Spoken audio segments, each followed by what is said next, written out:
Thank you. June is Migraine and Headache Awareness Month. Migraine is one of the most common neurological diseases worldwide, and it impacts nearly 1 in 7 Americans. Jamie Breckenridge is a nurse practitioner and owner of Align Neurology.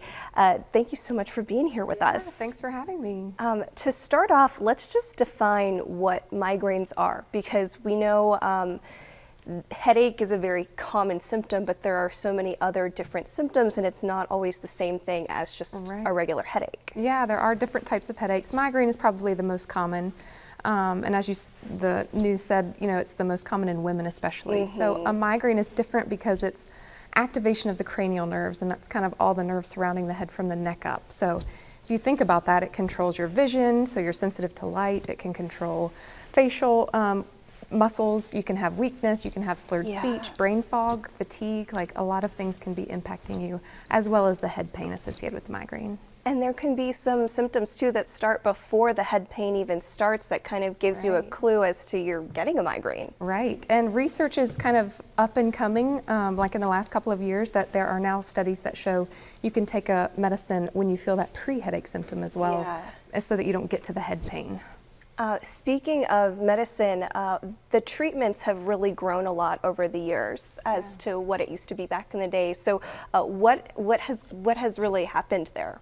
So for years, all we had were kind of generic medications that were used for other things like seizures and blood pressure, even antidepressants. And they worked okay, but they weren't miracles. And if you're a migraine sufferer, which we were talking before, you have suffered from migraines, we're desperate for a cure, desperate for a prevention. So they've come up with new migraine-specific medicines that are really, it's a game changer in the world of migraines. That's really good to know. It's something I didn't realize, because I am a migraine sufferer and I tried some treatments way back when, and it was the type of thing where you would try something and then try something else because you don't like the side effects. So you're saying that if people have suffered from migraines, it's worth re-looking into if they haven't had luck in the past. That's kind of one of the reasons I opened my own clinic, was that I was seeing patients come back in 3-4 months and they were in tears because their headaches were gone. Wow. And all those other associated symptoms, fatigue, brain fog, dizziness, those things had improved as well. So overall their quality of life was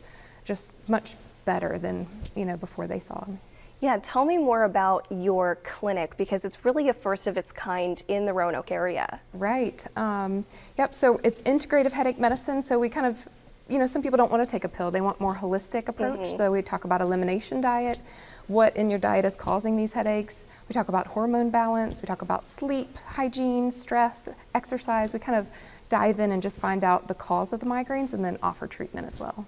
Yeah, and like you said before, it really does seem to affect more women than men. Men can certainly be sufferers, but is there any research there as to why more women are typically impacted? I think just because we're all women here, we have it, it's unfair. We go through puberty early in life, and we go through childbearing years. There's hormones affected with that, breastfeeding, and then we go through menopause. So I think our hormones are definitely playing a huge role in that. And I think in the upcoming years, research will definitely be able to help us kind of manage that better. But yeah, I guess, females just have it rough.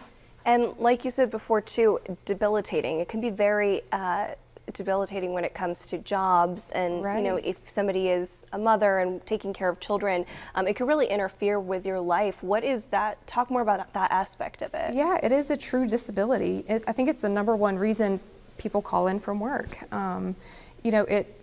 It's debilitating. You're in the bed, you're losing days of your life. And so you're not just missing work, but you're missing birthdays, and you're missing parties and weddings. And if you look at how many headaches you're having in a month and you say, well, I've only had 5 headache-free days, that's not living. And so now we have these new medicines, new interventions that can just help you get your life back. I saw too that you've done some research and work with Botox as a treatment. A lot of people seem surprised when they hear that Botox can actually be used to help with migraines. How does that work? Right. So it's 31 injections into the scalp, some into the forehead and some into the trapezius here, but it kind of just relaxes the central nervous system. Wow. You get it every 3 months, and it's used for prevention of migraines now.